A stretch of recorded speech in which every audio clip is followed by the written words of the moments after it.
ಏನಂದ್ರೆ ಇಲ್ಲಿ ನಾನು ನಿಮಗೆ ಟಿಪ್ಸ್ ಕೊಡ್ತಕ್ಕಂಥದ್ದು ಅಂದ್ರೆ ಎಲ್ಲ ಹೆಣ್ಮಕ್ಳಿಗೆ ಹೇಳ್ತಕ್ಕಂಥದ್ದು, ನೀವೇನಾದರೂ ಮಿಲ್ಕ್ ಯೂಸ್ ಮಾಡ್ತಾ ಇದ್ರೆ ದಯವಿಟ್ಟು ಸ್ಟಾಪ್ ಮಾಡಿ. ಕಾಫಿ ಟೀ ಯೂಸ್ ಮಾಡ್ತಾ ಇದ್ರೆ ಮಿಲ್ಕ್ ಅಟ್ಲೀಸ್ಟ್ ಕಂಪ್ಲೀಟ್ ಝೀರೋ ಮಾಡೋದು ಒಳ್ಳೇದು. ನೀವು ಹಂಗೂ ನನಗೆ ತೊಗೊಳಕ್ಕಾಗ್ತಾ ಇಲ್ಲ ಅಂತ, ಬಿಡೋಕ್ಕಾಗ್ತಾ ಇಲ್ಲ ಅಂತಂದರೆ ಅಟ್ಲೀಸ್ಟ್ ಕಷಾಯಗಳು ತೊಗೊಳ್ಳಿ. ಮಿಲ್ಕ್ನ 100% ಸ್ಟಾಪ್ ಮಾಡಿ. ಯಾಕಂದರೆ ಮಿಲ್ಕಲ್ಲಿ ಈಸ್ಟ್ರೋಜನ್ ಹಾರ್ಮೋನ್ಸ್ ಇರುತ್ತೆ, ಮತ್ತು ಚಿಕನ್ನಲ್ಲಿ ಈಸ್ಟ್ರೋಜನ್ ಹಾರ್ಮೋನ್ ಇರುತ್ತೆ, ಮೊಟ್ಟೆಗಳಲ್ಲಿರುತ್ತೆ. ಇದನ್ನೆಲ್ಲ ನಮಗೆ ಒಳ್ಳೇದು ಅಂತ ನಮಗೆ ಪ್ರಮೋಷನ್ ಮಾಡ್ತಾರೆ. ಬಟ್ ಇದರಿಂದ ಆಗ್ತಕ್ಕಂಥ ಏನಂದರೆ ಅದರ ಈಸ್ಟ್ರೋಜನ್ ಹಾರ್ಮೋನ್ ಬಂದು ಸೆಲ್ಫ್ ಪ್ರೊಲಿಫರೇಟಿವ್ ಹಾರ್ಮೋನ್ ಅಂತ ಕರೀತಾರೆ ಅದನ್ನು, ಬಯೋಕೆಮಿಕಲ್ ಟರ್ಮ್ಸ್. ಅದು ಹೋಗ್ಬಿಟ್ಟು ಹೆಣ್ಮಕ್ಳಿಗೆ ಗರ್ಭಕೋಶದಲ್ಲಿ ಗಡ್ಡೆ ಮಾಡೋದು ಮತ್ತು ಸ್ತನಗಳಲ್ಲಿ ಗಡ್ಡೆ ಮಾಡೋದು ಈ ಥರ ಮಾಡುತ್ತೆ. ಅದನ್ನ ಯಾವಾಗ ನೀವು ಸ್ಟಾಪ್ ಮಾಡ್ತೀರೋ, ಸ್ಟಾಪ್ ಮಾಡಿದ ತಕ್ಷಣ ಆ ಒಂದು ಫೈಬ್ರಾಯ್ಡ್ ಸಿಂಪ್ಟಮ್ಸು ಮತ್ತು ಈ ಒಂದು ಲಂಪ್ ಇನ್ ದ ಬ್ರೆಸ್ಟ್ ಅದೆಲ್ಲನೂ ಕೂಡ ಕಮ್ಮಿ ಆಗಿಬಿಡುತ್ತೆ. ಆಗ ಬಾಡಿಲಿರ್ತಕ್ಕಂಥ ಬೇರೆ ಹಾರ್ಮೋನ್ಸ್ ಕೂಡ ನಾರ್ಮಲ್ ಆಗುತ್ತೆ. ಆಲ್ರೆಡಿ ಒಂದು ಅನ್ವಾಂಟೆಡ್ ಹಾರ್ಮೋನ್ ಬಾಡಿಗೆ ಹೋಗೋದ್ರಿಂದ ಅದನ್ನೇನೋ ಇದನ್ನ ಸರಿ ಮಾಡೋದು ಬಿಟ್ಟು ನಾವು ಅದನ್ನು ಸರಿ ಮಾಡಿಕೊಂಡು ಅದನ್ನ ಹಂಗೆ ಕಂಟಿನ್ಯೂ ಆಗುತ್ತೆ. ಈಸ್ಟ್ರೋಜನ್ ಜಾಸ್ತಿ ಆಗ್ತಾ ಹೋಗುತ್ತೆ, ಪ್ರೊಜೆಸ್ಟ್ರಾನ್ ಮತ್ತೆ ಡಿಪ್ ಆಗಿಬಿಡುತ್ತೆ. ಆಗ ಬಾಡಿ ಕಂಪ್ಲೀಟ್ ಈಸ್ಟ್ರೋಜನ್ ಡಾಮಿನೆಂಟ್ ಆಗುತ್ತೆ. ಅದರಿಂದ ಆಗ್ತಕ್ಕಂಥ ಸಮಸ್ಯೆಗಳು, ತುಂಬ ಸಮಸ್ಯೆಗಳು, ಬೋನ್ ರಿಲೇಟೆಡ್ ಸಮಸ್ಯೆಗಳು ಜಾಸ್ತಿ ಆಗ್ತದೆ. ಸರ್ವೈಕಲ್ ನೆಕ್ ಪೈನ್ ಬರೋದು, ಸೊಂಟ ನೋವು ಬರೋದು, ಮಂಡಿ ನೋವು ಬರೋದು ಆಗುತ್ತೆ. ಮತ್ತು ಏಜಿಂಗ್ ಫಾಸ್ಟ್ ಆಗುತ್ತೆ. ಆದಷ್ಟು ಬೇಗ ನಮ್ಮ ಬಾಡಿ 80 ವರ್ಷ 90 ವರ್ಷ ಇರೋ ಥರ ಆ ಲೆವೆಲ್ಗೆ ಹೋಗ್ಬಿಡುತ್ತೆ. ಲೈಕ್ ಒಳಗಡೆ ಬೋನ್ಸ್ ಎಲ್ಲ ಅಷ್ಟು ವೀಕ್ ಆಗ್ತವೆ, ಜಾಯಿಂಟ್ಸ್ ಡಿಜೆನರೇಷನ್ ಆಗುತ್ತೆ. ಸೊ ಗರ್ಭಕೋಶ ತೆಗ್ಸೋಕ್ಕಿಂತ ಮುಂಚೆ ಫಸ್ಟ್ ಯೋಚನೆ ಮಾಡಿ, ಈ ಫುಡ್ಗಳನ್ನ ಅವಾಯ್ಡ್ ಮಾಡ್ಕೊಳ್ಳಿ. ಅದೆಲ್ಲ ಅವಾಯ್ಡ್ ಮಾಡಿ ಆದಮೇಲೆ ನಿಮಗೆ ಚೆನ್ನಾಗೆ ಅದು ಇನ್ನೂ ಲೈಕ್ ಇಂಪ್ರೂವ್ಮೆಂಟ್ ಆಗಿಲ್ಲ, ಅದೇನು ಮಾಡಿದ್ರೆ ಇಂಪ್ರೂವ್ಮೆಂಟ್ ಆಗಿಲ್ಲ ಅಂತಂದರೆ ಸಪ್ಲಿಮೆಂಟ್ಸ್ಗಳನ್ನ ಕೊಡ್ತಕ್ಕಂಥ ಡಾಕ್ಟರ್ಗಳ ಹತ್ರ ಹೋಗಿ ಸಪ್ಲಿಮೆಂಟ್ಸ್ಗಳನ್ನ ತೊಗೊಳ್ಳಿ ಚೆನ್ನಾಗೆ. ಅಥವಾ ಅದು ಆಗ್ತಿಲ್ಲ ಅಂದರೆ hormone supplementation, BHRT bio identical hormone replacement hormone supplements ಕೊಡ್ತಕ್ಕಂಥ ಡಾಕ್ಟರ್ ಹತ್ರ ಹೋಗಿ ಇದೆಲ್ಲ ಮಾಡ್ಕೊಂಡು ಅದು ಆಗಿಲ್ಲ ಅಂದರೆ ಲಾಸ್ಟ್ ಬೇಕಾದ್ರೆ ಸರ್ಜರಿ ಆಪ್ಷನ್ ಇಟ್ಕೊಳ್ಳಿ. ಡೈರೆಕ್ಟಾಗಿ ಸರ್ಜರಿಗೆ ಹೋಗ್ಬಿಟ್ರೆ ಅದರಿಂದ ಆಗ್ತಕ್ಕಂಥ ಕಾಂಪ್ಲಿಕೇಶನ್ಸ್ ಇಷ್ಟ ಆಗುತ್ತೆ. ಯಾಕಂದರೆ ಎಷ್ಟೊಂದು ಜನ ಲೈವ್ ಎಕ್ಸಾಂಪಲ್ಸ್ ಇದ್ದಾರೆ. ಮೇಡಮ್ ಅದರಲ್ಲಿ ಒಂದು ಲೈವ್ ಎಕ್ಸಾಂಪಲ್. ಸೊ ಸಡನ್ನಾಗಿ ಗರ್ಭಕೋಶ ತೆಗೆದು ಇಮಿಡಿಯೇಟ್ ಆಗಿ ನಿಮಗೆ ಇದಾಗಿದೆ. ಸೊ ಮುಂಚೆ ಎಷ್ಟು ವರ್ಷದಿಂದ ನಾವು ಇತ್ತು ಮೇಡಮ್? 10 years ಇಂದ ಸರ್ವೈಕಲ್ ಸ್ಪಾಂಡಿಲೋಸಿಸ್ ಅಲ್ಲಿ ಇತ್ತು. So what is your suggestion for our YouTube viewers ma'am? Thank you so much. The people who have all these problems, they can come to Dr. Heel. Thank you, ma'am. So thank you so much for you because we saw in the Instagram and they have come here.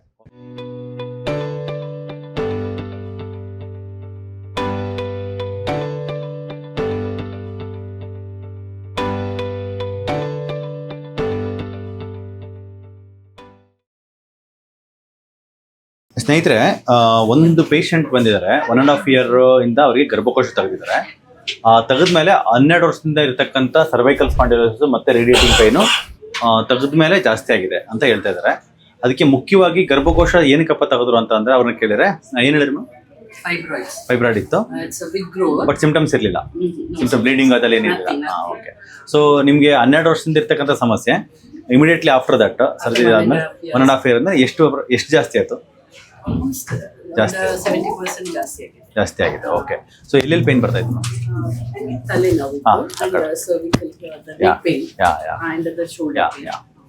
So complete ಆಗಿ hormone ಪ್ರೊಫೈಲ್ಸು like variation ಆಗ್ಬಿಡುತ್ತೆ once ಹಿಸ್ಟರೆಕ್ಟಮಿ is done.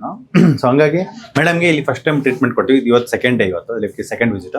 So ಎಷ್ಟು improvement ಆಗಿದೆ? 50% improvement ಆಗಿದೆ. ಏನೇನು improvement ಆಗಿದೆ? ತಲೆನೋವು ಹೋಗಿದೆ, ಉಳಿದ ಪೇನ್ ಹೈ ಆಗುತ್ತೆ, ಸರ್ವೈಕಲ್ ಪೇನ್ ಮಾತ್ರ, ಶೋಲ್ಡರ್ ಪೇನ್ ಅಷ್ಟೇ, ಬೇರೆ ಏನಿಲ್ಲ. ಓಕೆ.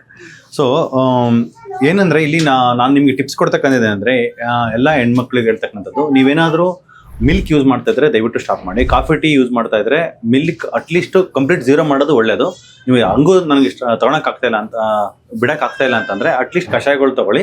ಮಿಲ್ಕ್ನ 100% ಸ್ಟಾಪ್ ಮಾಡಿ. ಯಾಕಂದರೆ ಮಿಲ್ಕಲ್ಲಿ ಈಸ್ಟ್ರೋಜನ್ ಹಾರ್ಮೋನ್ಸ್ ಇರುತ್ತೆ, ಮತ್ತು ಚಿಕನ್ನಲ್ಲಿ ಈಸ್ಟ್ರೋಜನ್ ಹಾರ್ಮೋನ್ ಇರುತ್ತೆ, ಮೊಟ್ಟೆಗಳಲ್ಲಿರುತ್ತೆ. ಇದನ್ನೆಲ್ಲ ನಮಗೆ ಒಳ್ಳೇದು ಅಂತ ನಮಗೆ ಪ್ರಮೋಷನ್ ಮಾಡ್ತಾರೆ. ಬಟ್ ಇದರಿಂದ ಆಗ್ತಕ್ಕಂಥ ಏನಂದರೆ ಅದರ ಈಸ್ಟ್ರೋಜನ್ ಹಾರ್ಮೋನ್ ಬಂದು ಸೆಲ್ಫ್ ಪ್ರೊಲಿಫರೇಟಿವ್ ಹಾರ್ಮೋನ್ ಅಂತ ಕರೀತಾರೆ ಅದನ್ನು, ಬಯೋಕೆಮಿಕಲ್ ಟರ್ಮ್ಸ್. ಅದು ಹೋಗ್ಬಿಟ್ಟು ಹೆಣ್ಮಕ್ಳಿಗೆ ಗರ್ಭಕೋಶದಲ್ಲಿ ಗಡ್ಡೆ ಮಾಡೋದು ಮತ್ತು ಸ್ತನಗಳಲ್ಲಿ ಗಡ್ಡೆ ಮಾಡೋದು ಈ ಥರ ಮಾಡುತ್ತೆ. ಅದನ್ನ ಯಾವಾಗ ನೀವು ಸ್ಟಾಪ್ ಮಾಡ್ತೀರೋ, ಸ್ಟಾಪ್ ಮಾಡಿದ ತಕ್ಷಣ ಆ ಒಂದು ಫೈಬ್ರಾಯ್ಡ್ ಸಿಂಪ್ಟಮ್ಸು ಮತ್ತು ಈ ಒಂದು ಲಂಪ್ ಇನ್ ದ ಬ್ರೆಸ್ಟ್ ಅದೆಲ್ಲನೂ ಕೂಡ ಕಮ್ಮಿ ಆಗಿಬಿಡುತ್ತೆ. ಆಗ ಬಾಡಿಲಿರ್ತಕ್ಕಂಥ ಬೇರೆ ಹಾರ್ಮೋನ್ಸ್ ಕೂಡ ನಾರ್ಮಲ್ ಆಗುತ್ತೆ. ಆಲ್ರೆಡಿ ಒಂದು ಅನ್ವಾಂಟೆಡ್ ಹಾರ್ಮೋನ್ ಬಾಡಿಗೆ ಹೋಗೋದ್ರಿಂದ ಇದನ್ನ ಸರಿ ಮಾಡೋದು ಬಿಟ್ಟು ನಾವು ಅದನ್ನು ಸರಿ ಮಾಡಿಕೊಂಡು ಅದನ್ನ ಹಂಗೆ ಕಂಟಿನ್ಯೂ ಆಗುತ್ತೆ. ಈಸ್ಟ್ರೋಜನ್ ಜಾಸ್ತಿ ಆಗ್ತಾ ಹೋಗುತ್ತೆ, ಪ್ರೊಜೆಸ್ಟ್ರಾನ್ ಮತ್ತೆ ಡಿಪ್ ಆಗಿಬಿಡುತ್ತೆ. ಆಗ ಬಾಡಿ ಕಂಪ್ಲೀಟ್ ಈಸ್ಟ್ರೋಜನ್ ಡಾಮಿನೆಂಟ್ ಆಗುತ್ತೆ.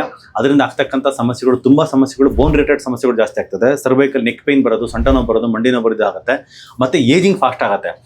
ಆದಷ್ಟು ಬೇಗ ನಮ್ಮ ಬಾಡಿ 80 ವರ್ಷ 90 ವರ್ಷ ಇರೋ ಥರ ಆ ಲೆವೆಲ್ಗೆ ಹೋಗ್ಬಿಡುತ್ತೆ. ಲೈಕ್ ಒಳಗಡೆ ಬೋನ್ಸ್ ಎಲ್ಲ ಅಷ್ಟು ವೀಕ್ ಆಗ್ತವೆ, ಜಾಯಿಂಟ್ಸ್ ಡಿಜೆನರೇಷನ್ ಆಗುತ್ತೆ.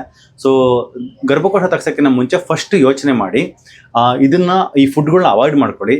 ಅದೆಲ್ಲ ಅವಾಯ್ಡ್ ಮಾಡಿ ಆದಮೇಲೆ ನಿಮಗೆ ಚೆನ್ನಾಗೆ ಅದು ಇನ್ನೂ ಲೈಕ್ ಇಂಪ್ರೂವ್ಮೆಂಟ್ ಆಗಿಲ್ಲ, ಅದೇನು ಮಾಡಿದ್ರೆ ಇಂಪ್ರೂವ್ಮೆಂಟ್ ಆಗಿಲ್ಲ ಅಂತಂದ್ರೆ ಸಪ್ಲಿಮೆಂಟ್ಸ್ಗಳನ್ನ ಕೊಡ್ತಕ್ಕಂಥ ಡಾಕ್ಟರ್ಗಳ ಹತ್ರ ಹೋಗಿ ಸಪ್ಲಿಮೆಂಟ್ಸ್ಗಳನ್ನ ತಗೊಳ್ಳಿ ಚೆನ್ನಾಗೆ. ಅಥವಾ ಅದು ಆಗ್ತಿಲ್ಲ ಅಂದ್ರೆ hormone supplementation, BHRT bio identical hormone replacement hormone supplements ಕೊಡ್ತಕ್ಕಂಥ ಡಾಕ್ಟರ್ ಹತ್ರ ಹೋಗಿ ಇದೆಲ್ಲ ಮಾಡ್ಕೊಂಡು ಅದು ಆಗಿಲ್ಲ ಅಂದ್ರೆ ಲಾಸ್ಟ್ ಬೇಕಾದ್ರೆ ಸರ್ಜರಿ ಆಪ್ಷನ್ ಇಟ್ಕೊಳ್ಳಿ. ಡೈರೆಕ್ಟಾಗಿ ಸರ್ಜರಿಗೆ ಹೋಗ್ಬಿಟ್ರೆ ಅದರಿಂದ ಆಗ್ತಕ್ಕಂಥ ಕಾಂಪ್ಲಿಕೇಶನ್ಸ್ ಇಷ್ಟ ಆಗುತ್ತೆ. ಯಾಕಂದ್ರೆ ಎಷ್ಟೊಂದು ಜನ ಲೈವ್ ಎಕ್ಸಾಂಪಲ್ಸ್ ಇದ್ದಾರೆ, ಮೇಡಮ್ ಅದರಲ್ಲಿ ಒಂದು ಲೈವ್ ಎಕ್ಸಾಂಪಲ್. ಸೊ ಸಡನ್ ಆಗಿ ಗರ್ಭಕೋಶ ತೆಗೆದು ಇಮಿಡಿಯೇಟ್ ಆಗಿ ನಿಮಗೆ ಇದಾಗಿದೆ. So 1.5 years in surgery. ಮುಂಚೆ ಎಷ್ಟು ವರ್ಷದಿಂದ ನಾವಿತ್ತು ಮೇಡಮ್? 10 years. 10 years ಇಂದ ಸರ್ವೈಕಲ್ ಸ್ಪಾಂಡಿಲೋಸಿಸ್ ಅಲ್ಲಿ ಇತ್ತು. ಎಸ್. ಓಕೆ. ಮತ್ತೆ ಬೇರೆ ಏನೇನು ನೀವು ಊಟದಲ್ಲಿ ಏನೇನು ಬಿಟ್ಟಿದ್ದಾರೆ ಮೇಡಮ್ ಇಲ್ಲಿಗೆ ಬಂದ್ಮೇಲೆ? ಇಲ್ಲ, ಆಲ್ಮೋಸ್ಟ್ ನಿಮ್ದು ಏನೆಲ್ಲ ಇದೆ ಕಾಡಲ್ಲಿ ಚಪಾತಿ, ಆ ಕಾಡಲ್ಲಿ ಏನೆಲ್ಲ ಉಂಟು ಅದೆಲ್ಲ ಯೂಸ್ ರಾಗಿ, ಹೌದಾ? and brown rice. Yeah. ಮತ್ತೆ you have stopped all coffee. nothing. ಕೂರ್ಗವ್ರಿಗೆ ಹಿಂಗೆ ಕಾಫಿ ಬಿಟ್ರಿ ಮೇಡಮ್?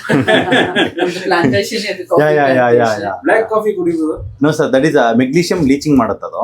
ಸೊ ಬೋನ್ಸ್ ಮತ್ತೆ ಇಂಡೈರೆಕ್ಟ್ ಆಗಿ ವೀಕ್ ಮಾಡುತ್ತೆ. ಹಾಗಾಗಿ ಓಕೆ, ಇಷ್ಟು ದಿನ ತಗೊಂಡಿರೋದಕ್ಕೆ ನಾವು at least will stop for at least 2-3 years stop ಮಾಡೋಣ. ಸೊ ಕಾಫಿ ಬಿಟ್ಟಿದ್ರೆ he was addicted to coffee ಬೆಳಿಗ್ಗೆ ಸಾಯಂಕಾಲ, but now is okay. Coffee ಬಿಟ್ಮೇಲೆ ಏನು ಇಂಪ್ರೂವ್ಮೆಂಟ್ ಆಗಿದೆ ಸರ್ಗೆ? ಸರ್ ಸ್ವಲ್ಪ ತುಂಬಾ ಇಂಪ್ರೂವ್ಮೆಂಟ್ಸ್ ಇದೆ. ಇಂಪ್ರೂವ್ಮೆಂಟ್ ಇದೆ, ಇದು ಬಾಡಿ ಸಕಲ್ ಡೌನ್ ಆಗಿದೆ. ಹೌದಾ ಸರ್? ಮತ್ತೆ Sugar, ಸ್ವಲ್ಪ ಕಡಿಮೆ ಆಗಿದೆ. ಶುಗರ್ ಲೆವೆಲ್ ಬಂದಿದೆ. He used to get angry very ಹಾ, ಹಾ, ಹಾ. Yeah. That has come down. Yeah. He's Yeah, fine. definitely. Sugar ಇಲ್ಲಿ 300 ಎಷ್ಟೋ ಇತ್ತು. ಫಸ್ಟ್ ಟೈಮ್ ಬಂದ. ಈಗ ಈಗ 100 20 days ಫಾಸ್ಟಿಂಗ್ ಇದು ಡಯಟ್ ಮಾಡಿದ್ಮೇಲೆ 130 ಅಷ್ಟೇ ಇದೆ. ಮೆಡಿಸಿನ್ ಕಡಿಮೆ ಮಾಡಿದ್ದಾರೆ, ಡೋಸ್ ಕಮ್ಮಿ ಮಾಡಿದ್ದಾರೆ, ಡಯಾಬಿಟಲಜಿಸ್ಟ್. ಮತ್ತೆ ಡಯಟ್ ಈಗ ಇದೆ, ಸೇಮ್ ಡಯಟ್ ಡಯಟ್ ಮಾಡ್ತಾ ಇದ್ವಿ. ಸ್ಟ್ರಿಕ್ಟ್ ಆಗಿ ಮಾಡ್ತಾ ಇದ್ದೀವಿ. For 20 days. ಚಪಾತಿ ಗೋಧಿ ಹೆಂಗ್ ಬಿಟ್ರಿ? ಯೂಶಲಿ ಗೋಧಿ ಬಿಡೋದು ಕಷ್ಟ. Usually we used to have chapati in the night. Yeah. Chapati because but we have our organic paddy in Namdali. Yeah. Oh, okay. So we use that roti. Yeah. Breakfast. Yeah. ಅದು ತಿನ್ಬೋದಲ್ಲ. Rice item. Rice is best ma'am. Like organic rice is like this is number 1. ಅಕ್ಕಿ ರೊಟ್ಟಿ, ರಾಗಿ ರೊಟ್ಟಿ, ಚವರ್. Yeah. Please, like you are growing all desi varieties? No. For our table rice we use. Okay. We use San Madhu. Okay, but like year after, like you can cultivate all the desi races. Like before 1960 ಏನಿತ್ತು, no, like our pharmacist will give the original farmer number from where we are resourcing our rices. So he will send you some paddy and you can grow that. Anyhow, you are not using urea and all, no, for home purpose. Then like they will grow in still more better and still more productive also. And they require very, very little water. Okay. Yeah, so so finally, like how you feel like moving from that unwanted unhealthy diet to this healthy now? It's very Yes, ma'am. good, and but I was urging for sweet every time. Yeah. But now I've reduced. Yeah. But I don't have the temptation now. Yeah, craving has gone. Craving is gone. Excellent, ma'am. Yes. See, once the insulin resistance comes down, our craving will also go. Yeah. Because insulin resistance, whenever it is there, it is feeding our like bad microbiome in the gut. So once the gut becomes healthy, like everything, even Sir is like you're telling, his angry levels have come down. What made him to do so means, once caffeine is one thing, it is a brain stimulant. It keeps on stimulating the brain, and gut brain axis disturbance will be there. Once the gut brain axis is healthy, then he is naturally calm. Earlier, like once in a while, he used to sip coffee, and that used to trigger his brain more and more often, and like he used to get angry. All the like angry, like sleeplessness issues will But be there. he has a good sleep now. Yeah. Exactly. It has to be. By default, once we drop all coffee tea, then like brain will be calm by default. By nature, it is like that. So we are unnecessarily stimulating, and also we are taking something to calm down. We're doing all those things. So excellent, ma'am. ರಾತ್ರಿ ಮಲಗಿದ್ರೆ ಬೆಳಿಗ್ಗೆ 4:35 ಗೆ ಎಚ್ಚರ ಆಗುತ್ತೆ. Excellent. Otherwise, he used ಮುಂಚೆ to have this 2 ಗಂಟೆ 3 ಗಂಟೆಗೆ ಎಚ್ಚರ ಆಗ್ಬಿಟ್ಟು ಫೋನ್ ನೋಡ್ಕೊಂಡು ಕೂತು. Excellent, sir. So what is your suggestion for our YouTube viewers, ma'am? Thank you so much. The people who have all these problems, they can come to Dr. Healy. Thank you, ma'am. So thank you so much for you, because we saw in the Instagram and they have come here. Wow. He is my brother. He stays here only. Hello, sir. He works for Canara Bank. Oh, okay. So I have told him. Your name, sir? Ricky Ganpati. Ricky. Yes. He's a senior manager in Oh, Canara Bank. nice, play sir. hockey for the Karnataka clubs. Oh, hockey. Okay, sir. Karnataka. Finally, I want one small. I want to ask you. Yes, My sir. son has got type 1 diabetes. Mm-hmm. Whether I can bring him here. Yeah. We have something called as some PCF diet and some other diet mechanisms. Okay. We have to do something to improve his C-peptide levels and also the insulin production. How we got it, sir? No, he was in a residential school in Kurg. Mm. So he came here. Not by birth. Not by birth. Okay. After 7th standard, Okay. I think he's got a fever and that race has hit his pancreas. Mm-hmm. And that's what the doctor has told. Yeah, acute pancreatitis, beta cells of Langerhans. Yes. After that, he was not talking like that. Then now slowly we started using pump. Mm. That pump he was using, Yeah, insulin yeah, was yeah, using, yeah, yeah. insulin he was using to the pump. All these things was going on. Mm. Now it's okay, but only thing that again I want to see that his growth is not there to that age. Because of once the insulin we are pumping from outside, like the growth hormone deficiency will be there. No. They are like anyhow, bring him, sir. Like I want to yeah, show you. Huh? bring him once. Like I will myself see it. Okay. Okay. Nice, ma'am. Thank you, ma'am. Thank you very so much. much. Thank you, sir. Thank you, ma'am.